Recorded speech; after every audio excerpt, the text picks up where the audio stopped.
Hello, everybody. Welcome back to the Soul-u-tions podcast. I have a very special guest for you today, and let me give you some clues about him. He is an entrepreneur, still in college, has had 4 bone marrow transplants, has 2 brothers, and has an awesome mom and dad. You'll never guess who it is. You'll have to find out. So listen to the intro, and I'll introduce him to you on the other side. Einstein said, "We cannot solve our problems with the same thinking we used when we created them." Most everyone in the world is solving their problems the wrong way. Our problems come from our thinking, and we can solve them with our thinking.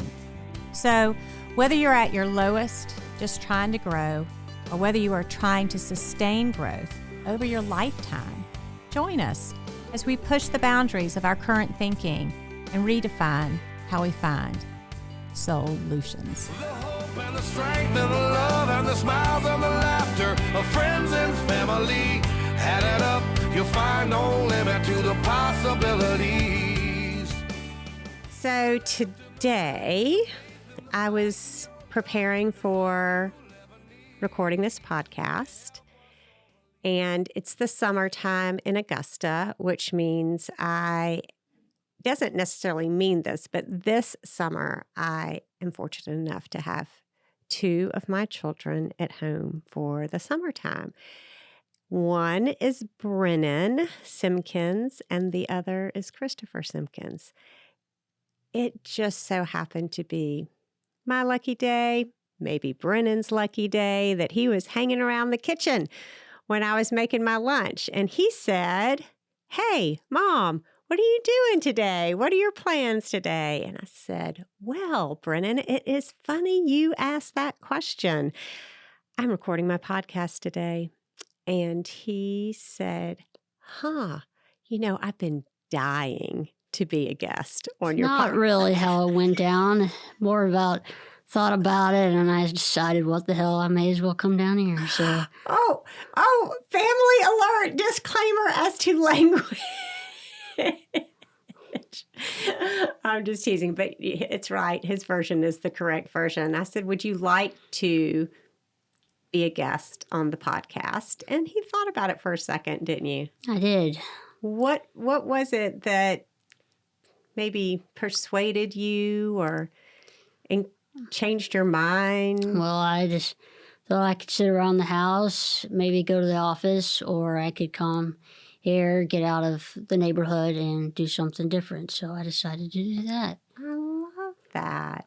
That's really cool, Brennan. When you are talking about the office, tell people about this entrepreneurial endeavor that you are on. Just making my bug spray in my office just down the hall from you. Not a lot to it, really, besides filling up some water bottle, a pitcher of water, and then pouring it in my bottles, and then adding the oil to it while I may be watching Netflix or YouTube or whatever I find on the internet. So just kind of about how it goes. Well, why don't you back up, because I don't know how many of the listeners of the Soul-u-tions podcast know about your business endeavor or about the history. I have probably mentioned it from time to time, but everybody loves a good origin story, Brennan. Okay. And so why don't you share yours?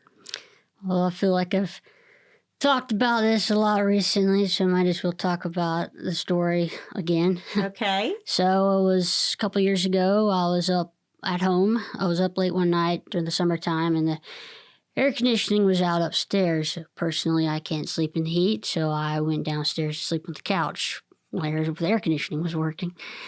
And when I got downstairs, there was a fly flying around the room. So for some odd reason, at 3 o'clock in the morning, whatever time it was, I got on my iPad and Googled what natural remedies out there repel mosquitoes, gnats, flies, and that sort of thing. Don't really know why I thought about it, but it turns out there are. So all it is tap water and natural oils and told my mom and little brother, mom and dad, my little brother Christopher about it the following morning. And Christopher said, well, why don't they all thought it was a cool idea. And then Christopher said, well, you should call it all natural BS for bug spray and Brennan Simkins. So that's kind of how it went down. And other things, right? Yeah. The BS kind of. You have one of your bottles with you. Let's show everybody that. Okay. All natural BS Hope label. I'm putting this into the right camera. I'll put it into mine Okay. too. We'll pass it around. Y'all, this stuff is amazing. And Brennan, you were asking me if I had sponsors to the podcast on the way here. Are you looking to sponsor podcasts or? No, I wasn't thinking about that particularly. Just a question, really. Just a question. Yep. But if you and I wanted to discuss you becoming a sponsor, maybe not. Maybe. Mm-hmm. Brennan, you drive a tough deal. I do. Yeah, you negotiate. I don't know. Like I would have to say my negotiating skills were developed at home, being the oldest of 4 children, and your grandfather, the great Pat, was a lawyer and used the Socratic method a lot at home, which means we had to know how to create a good argument based in a lot of facts, and also this persuasiveness, right? Like, how could you persuade someone to come over to your side of the table or negotiate something in the middle? One of the things that I'm just blown away by you is this ability to negotiate. And where did you pick that up in your life? Because I'll say the places where I see it happen are with your bug spray, right? You have to go, first of all, you had to decide on a price. The price you want to sell it on retail, which is what? $10. I got that from my other grandfather, my dad's dad. He told me I should sell it for $10, so that was what I came up with. Yep. You didn't spend too much time debating over that decision. No, ma'am. I want everybody who listens to this podcast to really hear this, because I talk about this a lot in this podcast and with my clients, the power to make a decision and make a decision quickly. And I think that you have that, Brennan, that you really do. That's one of your strengths. You make decisions very quickly. You tend not to like ruminate on them or do a lot of pros and cons. You think about it. If something sounds good to you, and you just tend to go with it. Yeah, I guess I don't really like waiting around and thinking about it a whole lot. I just kind of do it and see what happens. And so if you are listening to this podcast and you're like, wow, he did this thing, I want y'all to listen to Brennan's story, because so much of this success story that he has is built upon, oh, I had an idea. Oh, like when you just said, I'm not sure what it was that when at 3 o'clock in the morning that made me think of all natural remedies for fly, prevention or bugs. But whatever it was, that sense of curiosity, that idea that popped into your mind, you just immediately took action on it, looked it up with that amazing device of the phone that you have in your hand, and you figured it out. And then the next thing that you did was you told us about your discovery the next day. Yep. And when you told us about it, everybody was like, oh my gosh, that sounds like a great idea. And you already had your recipe. And so you really didn't wait around. You started kind of experimenting. I am pretty sure that I had an Amazon delivery within 24 hours of your discovery of some essential oils at the front doorstep. May have been. I guess I feel like most entrepreneurs or people you kind of keep your head down and charge through it because I feel like most people kind of quit halfway through. Because recently I had to get my LLC and that sort of thing. I realized how sort of expensive it was, but I feel like that may be where some people quit, where it's the price get to it. But I figured I may as well do it because they got to spend money to make money, I guess. So Yes, you do sometimes, Brennan. yep, So this is another one of those areas. You are how old now? 22, Okay. And you've just finished what year at the College of Charleston? sophomore. Okay. So you're finished your sophomore year. How long have you been making your bug spray? Was it before COVID or after COVID? Maybe during COVID? Maybe during COVID. That's what I'm thinking. I got the idea back then, wasn't really doing a whole lot. And then the past 2.5 years, I feel like I've really been doing it, I guess, full-time this summer. So. Yeah. Okay, so let's just say this. The summer of 2020, the air conditioner and as your great-grandmother said, necessity is the mother of invention. It's just so funny to me how oftentimes it can be that simple, right? The air conditioning goes out, you don't sleep well in the heat, you go downstairs to where it's cool, and then you encountered another obstacle to your sleep, right? And then you're like, how do I solve for this obstacle? And that is something that I think in my parenting of all of y'all, you just happen to be lucky enough that I needed a life coach in my late 30s, and then I trained to become a life coach because I felt that as a parent, as a mother, having gone through what we went through with your leukemia diagnosis and treatment, Brennan, that I was going to need more skills than I had to help get us through that time and back on our feet. And so in studying that, I was always aware that you have an idea or a goal or a priority in life, something that and for me, it was a priority. It was how to have a stable and happy family that recovered well. That the end of our story was not you're at St. Jude, right? And so it became this, okay, life presents obstacles for us. We've got to figure out a way around those obstacles. There was no way that I could protect y'all from the challenges that you faced in the hospital. I couldn't protect you from the chemotherapy or the radiation or its side effects or after effects. It was the best tool that we had at the time, but what I could do is be by your side and help you understand that life has challenges, right? And that it's up to you to figure the way through that.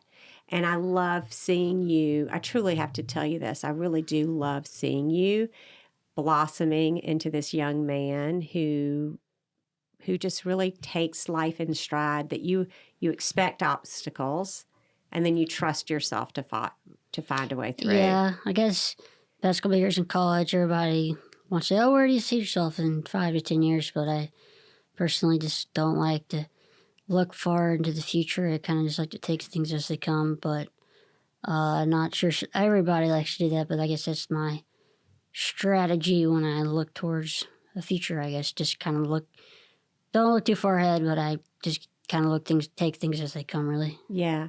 Well, I think you had to do that. I mean, that's been the story of your life since your 7th birthday, hasn't it? Mm-hmm.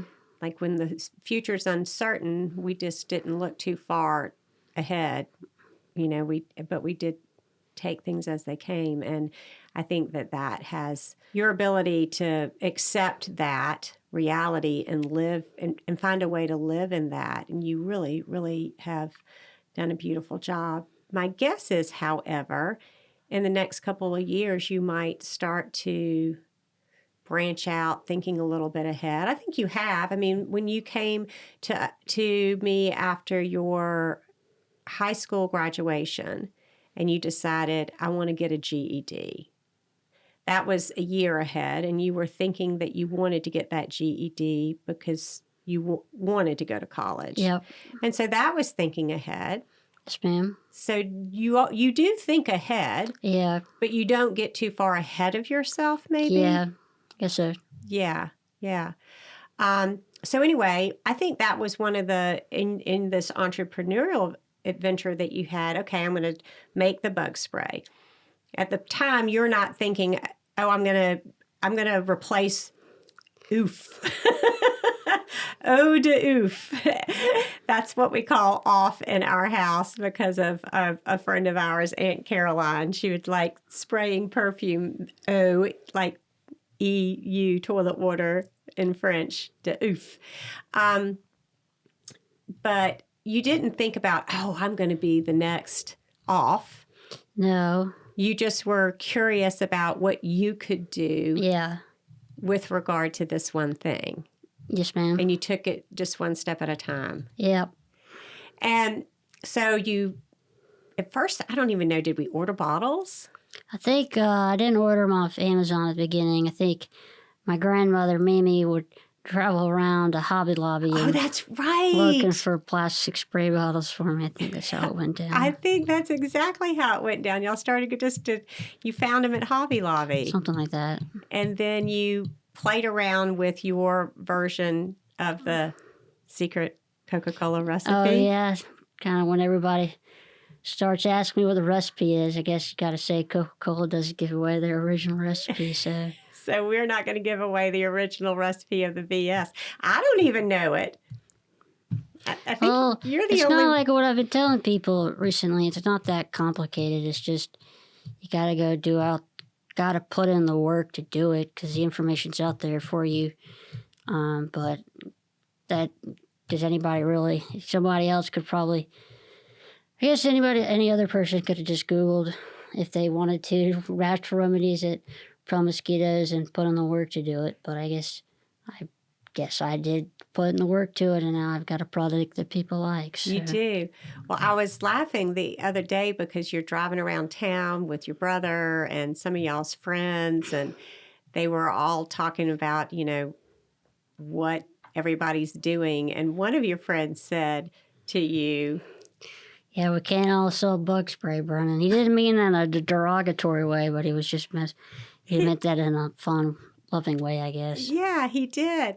But it was just like, I do think people think that, like we can't all, have our own bug spray. Mm-hmm. I hear it a lot with my clients that I work with or with people before they get into coaching. They're like, oh, there's no way, that worked for you, but I don't have that, or I don't have that opportunity.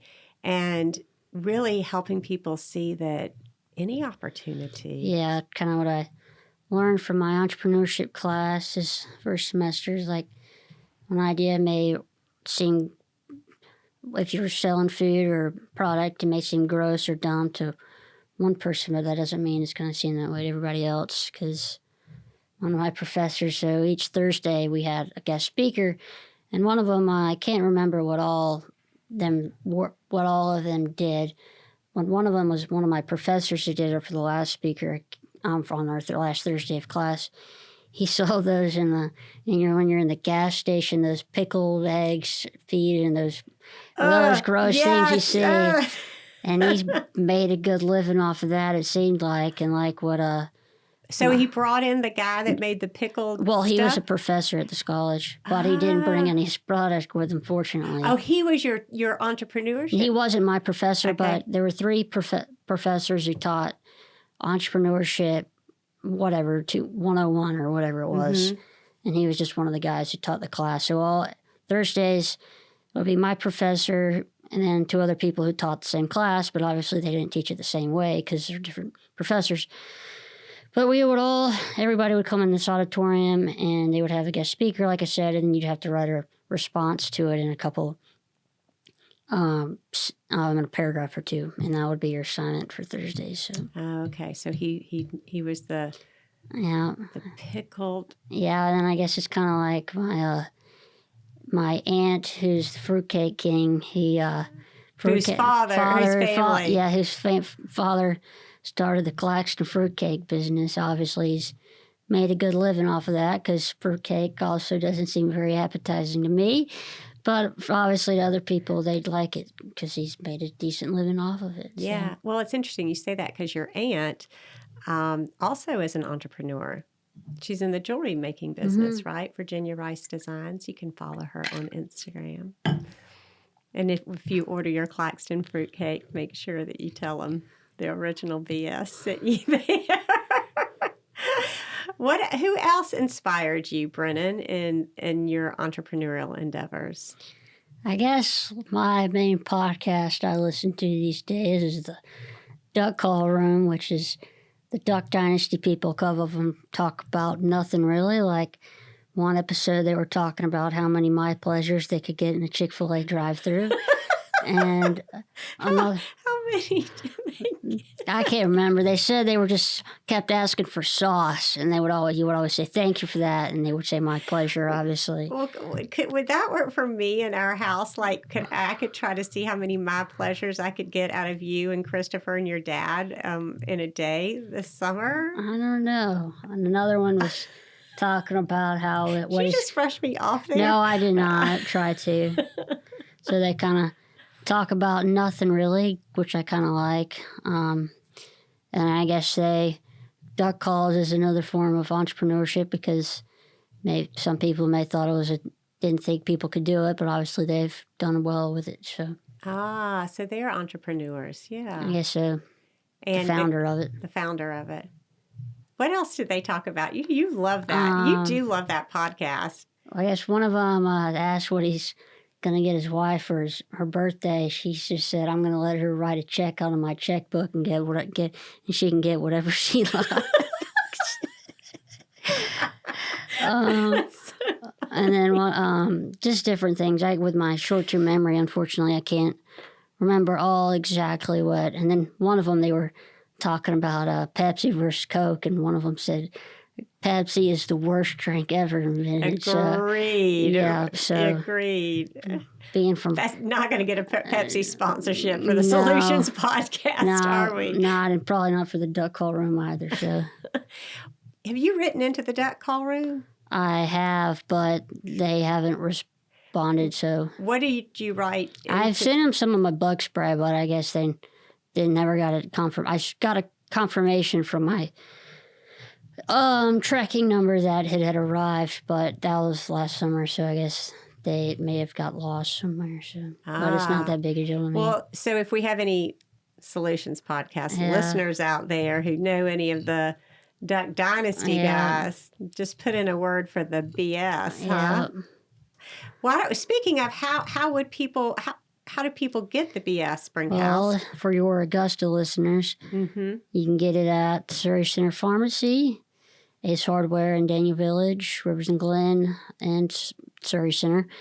Art on Broad downtown. High Cotton, which is a store North Augusta off of Georgia Avenue, and right across the street from the Wells Fargo or the Gary's, one of the two. River Golf Club, Canal Authority, blanking on some other ones. Bedford's. They're a big one, aren't they? Yep. The Swamp? Finsey Swamp, I think, and Bait and Cap? No, they haven't bought any recently, but you can also check out my new online store at all-natural-b-s.myshopify.com. Maybe Mom can put that in the show notes. Put that in her show notes for me. I'd love to do that. Or you send a link on my Instagram on Brennan Simkins. That's my Instagram account, and there's a link to it in my bio there, too. Oh, fantastic. So are you only a local-only business, Brennan? No, but it's in Charleston as well, because Rivers and Glen has a store on Mount Pleasant. They recently bought some bottles to take down there, and there's a guy from Jeff Gerard, who I believe is from Augusta. He has a couple marinas down in Charleston on Daniel Island, and he bought 70 bottles or so from me. So he's selling it there. And for people who live out of town, how do they get the BS? I mean, they get it from your Shopify. Yes, ma'am. But then what happens? Well, I just ship it to them, I guess. Yeah. I'm the maker, the distributor, and the seller, so it may take me a little while to ship it to you, maybe a day or two, but it'll get to you. So far, everybody who bought some from me said they've received it. So, Well, I heard your grandmother say that you might have used her to she's mail gone. something. Yeah, she said she'd be happy to take it to the post office or UPS store, whatever shipping I choose to use for it. So she helps you every now and then. Yes, ma'am. And she doesn't go buy you bottles anymore from Hobby Lobby, does No, she? that's all on my credit card on the Amazon. So Your business credit card. yes, ma'am. Okay, I'm just like amazed. So, you go from the couch, right? You go from the couch to how many stores that is. Yeah. In 4 years, while you went off to Memphis to school for 1 year, you came back, and then you have gone to the College of Charleston. So somehow you've managed to go to school and grow this business at the same time. How have you done that? It was kind of hard during school because I would talk about it, but mainly just doing it in the summertime. But I would just go around town to different stores who I thought may be a good fit and kind of do a sales pitch. So How does that go? You just would walk into a store? That I would had to have ask been them- nerve-wracking the first time you did that. well, I guess maybe a little bit. I spend most of my life around adults, so I guess it's kind of a good thing to where I'm not intimidated. I wasn't really intimidated if it's a small business. I just ask them if they'd be interested, and then if they are, then I tell them I'll sell it. Typically, I sell a little bottle for individual for $10, but since you're a business, you got to make money. Sell it to you for $6, then you sell it for $10, so you can make some money off of it. Now you have to tell everybody where you got that understanding of Profit on Pawn Stars was that where I got that from. So when for all you parents out there, my kids loved to tell me when they were young, and I would say, "You're watching too much television." You would say, "Oh, we're learning things," and I would have to say, Brennan, you have learned a lot of things from television. I guess so. And I think you've learned a lot about business from things like watching Pawn Stars. And what other things do you watch? You like to watch those wars of the brand wars or the business made. That was how the food that built America or something like that, and then the brands that built America. So. Yeah, the food that built America and the brands. And that's when you'd like to watch Coke and Pepsi go at it, or like what, Krispy Kreme and Dunkin' Donuts. Yeah. One was when you watched it with me was it was cookies. It was the famous Amos and Mrs. Fields. Something like that, yeah. And so, I mean, I just think it's interesting. This is a show on the History Channel, and let's just take the famous Amos and the Mrs. Fields thing. You're watching people who do something like what you're doing with your bug spray, and they're making it.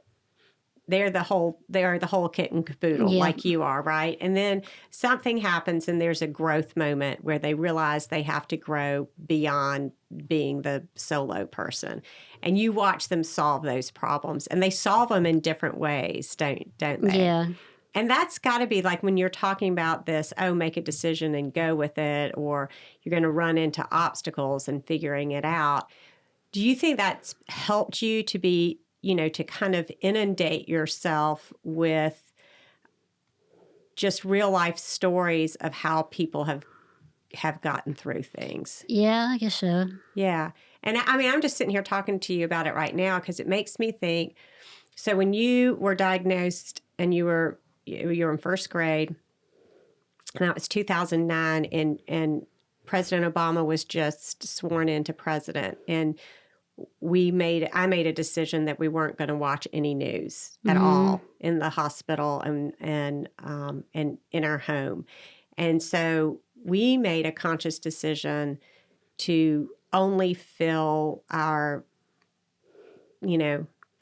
TV time up with things that were funny or fun or entertaining or somehow inspired us.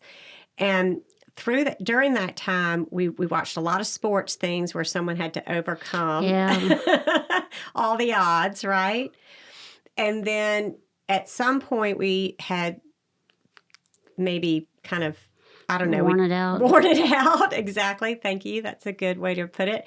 And your dad came in with a World War II movie for you to watch.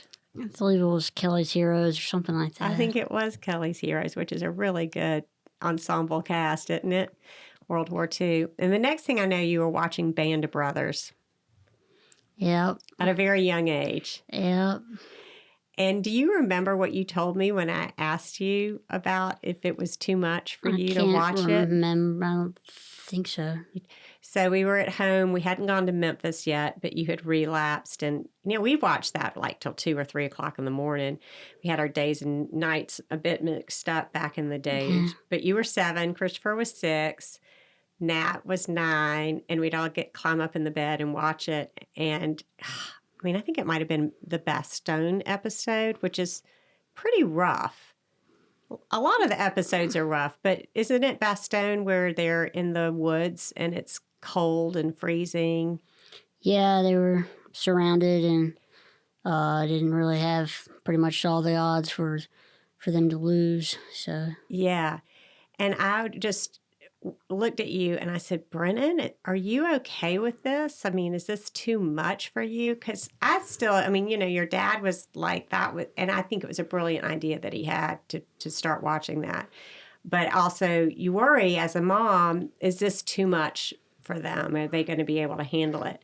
And what you said to me was, I don't know how to explain it, Mom, but something about watching other people have to fight as hard for their lives as I have to fight for mine helps me. Mm-hmm.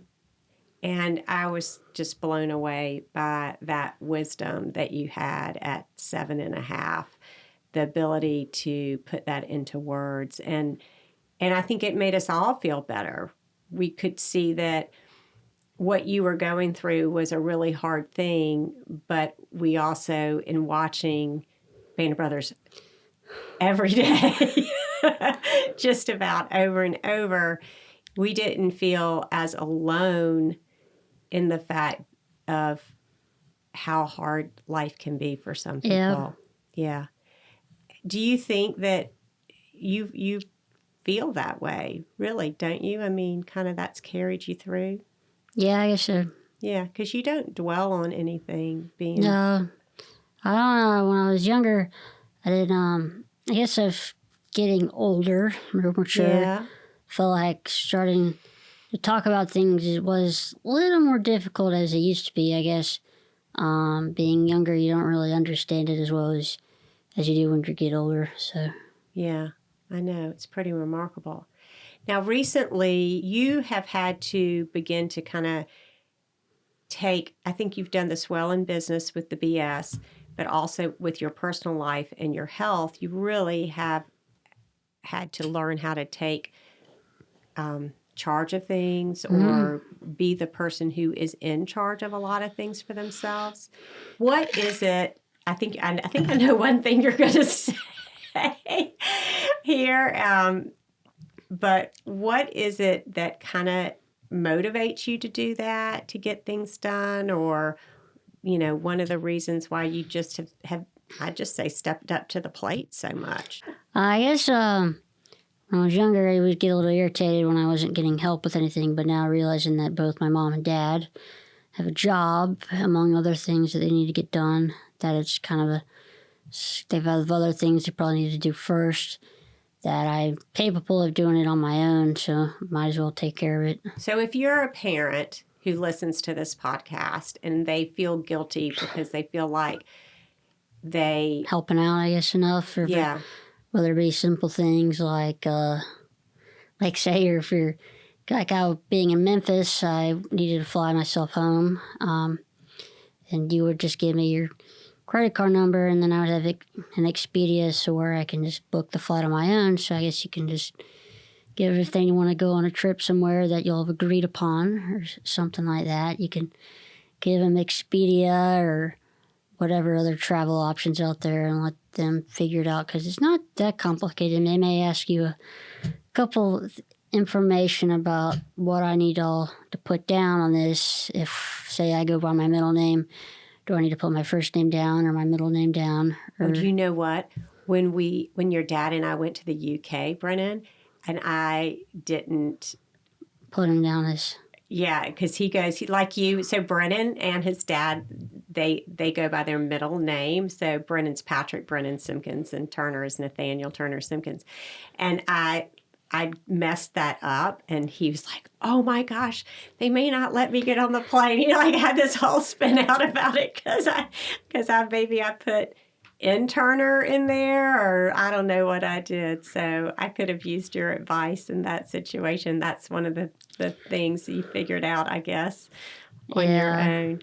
But I think that's really important for parents to know that your kids will understand that you are busy and that you do have a lot of things to do. And one way you figure that out is when, you know, parents are constantly prioritizing things. And so something like your trip may have fallen down on the lower on my list of priorities, but you realized you could handle it at the top. Mm-hmm. The summer you did, you came in one day and you told me that you had formed an LLC for your business. Yeah. And as a former lawyer, I'm still a lawyer, but I could, I'm not a practicing lawyer now. That's something that was just such in my wheelhouse. I did that every day for people. And of course, I have a lot of friends who could do that. But you didn't even ask. You're just like, I'm going to figure this out. And you found a internet legal company and everything's legit. Something like that. Get my tax liability stuff down. So you got your tax liability. You figured that out? Yep. Oh my gosh. So you're telling me, like, and you have a short-term memory problem. Yes, ma'am. Right? But you're telling me, and you're telling me that kids can do this stuff. I think so. Parents, they can do so many things, but we have to let y'all do them, right? And there might be a little awkwardness, like you're saying. I mean, honestly, you tended to get a little frustrated with me. Because you'd ask me to do things 4, 5, 6, 7, 8 times, and then you just decided. Okay, the additional thing that you did this summer on your own was in conjunction with your health. Tell everybody about that. My new cataracts in my eyes. What is that about? So I can't remember sophomore year of high school. So I guess you're 16 your sophomore year of high school. I believe it was sophomore year of high school. I had my cataracts removed in my eyes. So those were a side effect from full body radiation. And so vision was not as good as it used to be. So I went by the Warby Parker right around the corner from my dorm just to do an eye exam to look at my eyes, see if there's something out of the ordinary. And they said new cataracts had formed. And they said it's not uncommon for people to have secondary cataracts, but this time you don't need to go in a regular cataract surgery, they take them out and they put new lenses in your eyes. But this time they don't. They just shoot them out with a laser or something like that. And when we went to the eye doctor. But you go to Warby Parker at school. You don't say, Mom, you got to make an appointment for me. You go there, you figure it out. Then you get home and you asked me about it. I didn't get it done for you. So then you took matters in your own hands. You called an optometrist. I don't know the difference between it. I think that's ophthalmologist or an optometrist. One is an MD and one of them just does eye exams and prescribes you classes, while the other one does the Ben Casella here in Augusta. Just asked if he knew anybody who was a good regular eye doctor, and he suggested somebody, so I made the appointment. At the eye guy. Yeah, I was a little irritated. It was back in April, so they said yours one's June. Like, damn, I gotta wait till June. But June's apparently here now, so we went there last week before last. We did last week. And I guess you were a little worried about how I would have to be the same surgery as the one I had before, but I did a little research into it, so I know it wasn't that. So I guess you were relieved by that. I was relieved, Brennan, but you handled this so much better.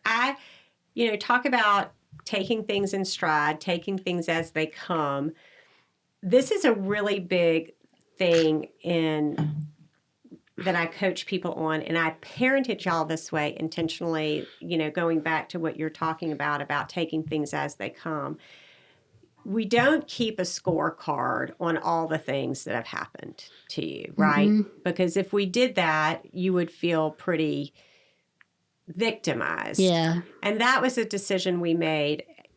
Your dad talks about it, that I'm like, okay, whatever comes of this, you were 7. I'm like, he is not going to be a victim of cancer. And that comes from this concept in coaching called the drama triangle, when it's really like a triangle and you have a victim, you have a perpetrator, and you have a rescuer. So if someone's a victim, then you're a victim of something, of a bad thing that happened, or a person that we will call a perpetrator. Your case, it would have been cancer, leukemia, right? And you see people walking around with these cancer shirts all the time. And I'm not saying that isn't a sentiment that I felt or thought about. However, when you're giving cancer that much power over you, like that you are the victim of cancer, then you need to be rescued by something. And when you're living in the drama triangle, you never, ever get out of it. You will play all the roles in the drama triangle. And so there's another triangle called the empowerment triangle. And instead of a victim, you have a co-creator. Instead of a perpetrator, you have a challenge. And instead of a rescuer, you have a coach. And so here's the thing. Co-creator can take a challenge and create something with it. And you might need an encourager or a coach along the way, right? But those were all like very specific decisions that I had no idea how that would play out in our lives, Brennan, to the point that they are playing out in your life today. I think you are a brilliant case study for parents who can think about when things get hard for their kids. Like, a lot of kids today, their parents get divorced, right? Or something awful happens, somebody gets sick, or, just there are lots of tough things that happen. They may lose a parent. Like I think about your brother Nat, and when he got to college, and Charlie, his roommate, lost his father, and then another friend's father had to go to jail for something. There were like things happen in people's lives, and we want to protect our kids so much from these things, and we think about life being so unfair. But when you do that, you have to understand that you're putting your kid in the position of being a victim of their lives. And so if you can say you're not a victim, you are a human being who's loved, who has a brain, right? Even if you have a bad memory, you can make decisions. And you've just done it in such an amazing way, Brennan. I'm constantly amazed by you. Constantly. But part of it is, knowing the difference between the drama triangle and the empowerment triangle, and not keeping a scorecard of more reasons why life is unfair for me. But I will tell you, when these cataracts came out, I was not prepared for that. And I did think like, oh, this is unfair. You shouldn't have to go through it. And you were like, Mom, I'm going to get it taken care of. Yeah, but when I heard that it wasn't uncommon for people to have it, didn't make me feel like a victim, because I felt like, it's not completely unnormal. So other people have had it, so it didn't make me feel like it wasn't. Yeah. I wasn't special in the way that I got secondary ones. Like you said, when we went to the eye doctor, the doctor said, That's about 30% of people who have their original ones removed. Yeah. Something like that. Something like that. And that's just like what you told me when you were 7, Brennan, about watching the Band of Brothers. Yeah. Like, I'm not special in that I'm having a hard time and I have to fight for my life. There are other people that have to do that. So I think the takeaway from you as a human being and what makes you very, very special is your ability to not single yourself out in what has happened to you, but to find always to put yourself in a position where you're like, oh, this isn't, what was it we just said, the word? It wasn't a normal, but like 30%, like other people, this happens, right?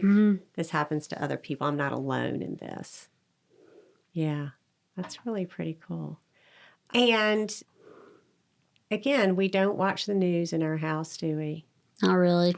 No, but we're all educated on current events, aren't we? Yes, That's a big ma'am. question I get about that. It's like, well, how do you know, blah, blah, blah, if you're not watching the news? Well, we keep up with it. In fact, you're a pretty big student of a lot of I guess so. of the political goings on and the January 6th hearings and all the hearings that have been going on. And you're an independent thinker, though. Yeah. You value that. Yeah, I like to take a fact for a fact, and you don't need to go, if it's a fact, then there's no real reason of trying to make it not a fact, so. Again, not living in the drama triangle, I think, it's another thing, because I think in our politics and our government, there's this, got to make someone the victim and someone the bad guy, right? But instead, you're just looking for facts. Yep. And a few laughs. Not facts, not opinions, I guess. Facts, not opinions. You know the difference between that. Yeah. What about, I'm going to ask you about this too, because this is something I've heard you talk about to people that helped you. So when your dad and I got married, we both voted very differently. Yes. So you grew up in a house where everybody kind of makes up their own mind on how they're going to vote. Yep. And so we don't all agree. We don't all agree on all the things, do we? Yeah, probably not. But I don't see that as a bad thing. No, I know. I've heard you talk about it as a good thing. Yeah. How can that be a good thing? I mean, a lot of people think that they all everybody has to think the same way or think that the same people need to be the ones leading the country. Well, I guess there's a difference between, like I said, understanding fact and opinions. So those may hinder on people's choices. But not that there's anything wrong with that. But I feel like we're in America and everybody has the freedom of choice and speech, so they can choose what they like, and they don't have to make someone else shouldn't make someone else feel bad for their choice. Exactly. Two things can be true. You can love a person, like a person, and disagree with their opinions, right? That isn't inconsistent. All right, one last thing, because we're coming up here. This is an extra long podcast, Brennan. It's like 2 for 1. I want to talk about a skill set that I think you ran into this semester being at school, that the inability, when you need to have an uncomfortable conversation with someone, or when you need to have a challenging or difficult conversation, that it's better to have those conversations than not have it. But you ran into situations where not everybody had the skill set. Yeah, do it face to face. Yeah, tell us a little bit about. I'd rather not. Okay, you don't have to go into the details, but the point being that you can have conversations over text. You can have conversations in person. I feel like that's some kind of a problem with my generation. Maybe I don't know a problem, but a thing is, so we're all looking on our phone, just sometimes it's a little harder to have that conversation face-to-face with somebody when they'd rather just shoot them a text that, hey, whatever you're talking about. Like if I have a problem with somebody, I guess shoot them a text about it and not talking to them about it. So. Yeah, the shooting a text about it is better than not talking to someone about it, right? That's kind of the way I think my generation may think, but I feel like it's probably better just to talk to somebody about it, someone about face-to-face. it. Yeah.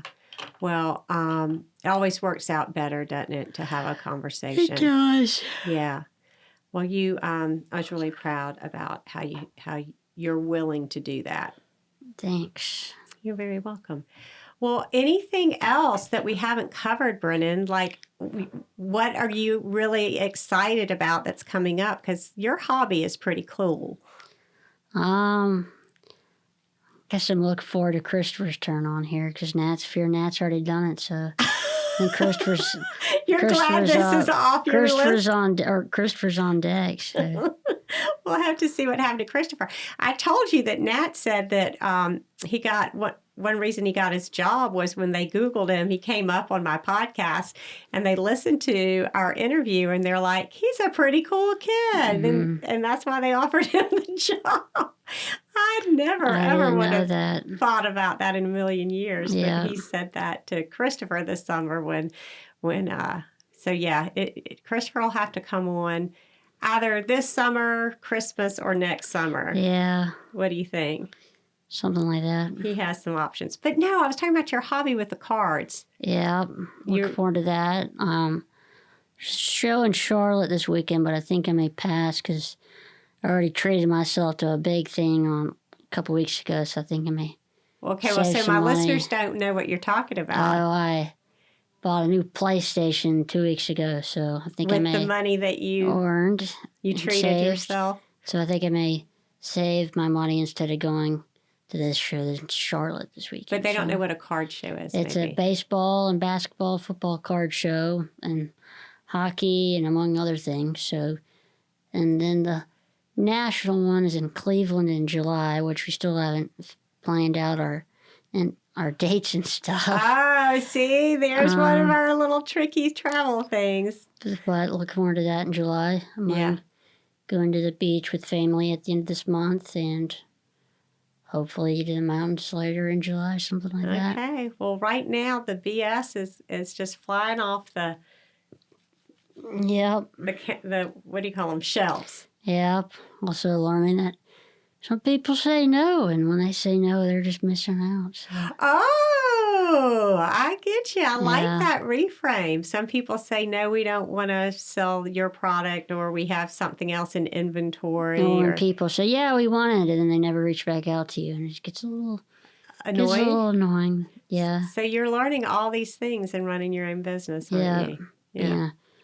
Salesman in a way, so. Mm-hmm. Yeah, the whole thing. Well, Brennan, thank you very much for agreeing to come on the Soul-u-tions podcast today. You're welcome. It's been a lot of fun. It was a lot less painful than I expected. So. I'm so glad to hear it. Yeah, when we were walking in, I said, okay, listen, it's just going to be a conversation. Maybe, I hope it was as fun as listening to an episode of The Duck Call. I don't know. I don't know. We'll know because people will write in and they'll say, we want more of the BS in person on the Soul-u-tions podcast. And I was like, but if there's anything you don't want to talk about, you just get to say pass.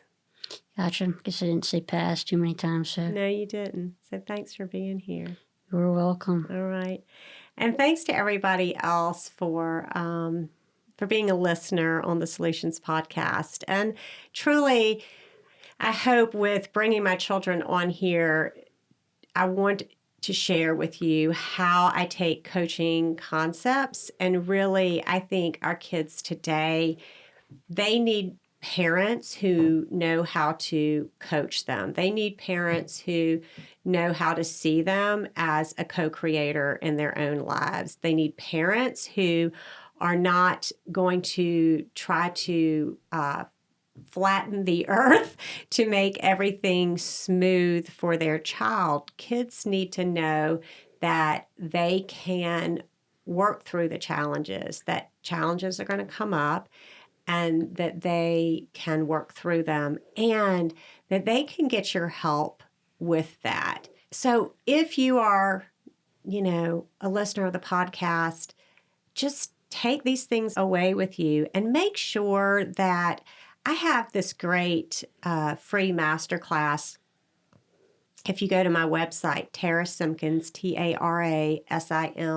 TaraSimkins.com, I have this great free masterclass. It's how to create a life you love, even in challenging times and difficult times. And this is just 3 easy steps that helped me when we were at St. Jude and when the times were really challenging and you are trying to work and parent and have a successful marriage, and also you're struggling because your kid's in the hospital or something else is going on. And I developed these 3 super easy steps of what kept me going in that time, how I had to really intentionally take control of my brain and calm down all those crazy negative victim-y thoughts, like what we're talking here with Brennan. Like, it isn't just, oh, yes, I'm going to just not view my son as a victim of cancer. I mean, that isn't just a proclamation that you make and then you have a life where a kid turns out like Brennan. It is, you make that decision and that becomes a value system. And then every day you are faced with things that will challenge that decision. You have 1,000,001 reasons to fall off of that value and say, this is just too much. This kid can't take anymore. I can't take anymore. Life is just too unfair. And you're going to have those days in life with whatever is going on. But if you have these 3 easy steps that I teach in this masterclass, what you're going to have is a framework to get you through and to think through those things. And the steps are, first, you write down everything that's working. Then second, you constrain yourself to what's not working. And 3, you think about how am I 3 things I'm going to do differently moving forward. And it's just a rinse and repeat thing. So please, please, please, please go to my website and pick up that masterclass and then use this in your parenting with your kids so that you can, evaluate for yourself like, oh, that conversation did not go very well. There are those, aren't there, Brennan? Yeah. That when I fail, I fumble, I stumble, even, and you have to tell me that's too much or to back off or I need some room from you, Mom. Yeah. And then I go back and I do an evaluation like this and I'm like, okay, what do I know works?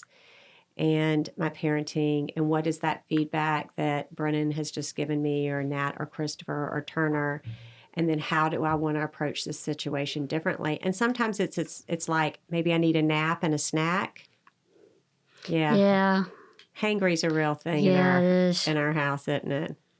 It is. But it may be there need to be some more planning and something else too to make it easy. So thank you very much. That's your gift from me for being a dedicated listener. So I hope you share this episode with your family and friends and check out the BS website. The salesman. Check out the BS on the Shopify. We'll put it in the show notes here. It really works, doesn't it, Brennan? Does. Okay, thank you, everybody. 'Cause I ain't done living the life I'm meant to lead. And I ain't done loving the ones who cared for me. The hope and the strength and the love and the smiles and the laughter of friends and family. Add it up, you'll find no limit to the possibilities. The left and the right and some faith in the fight in your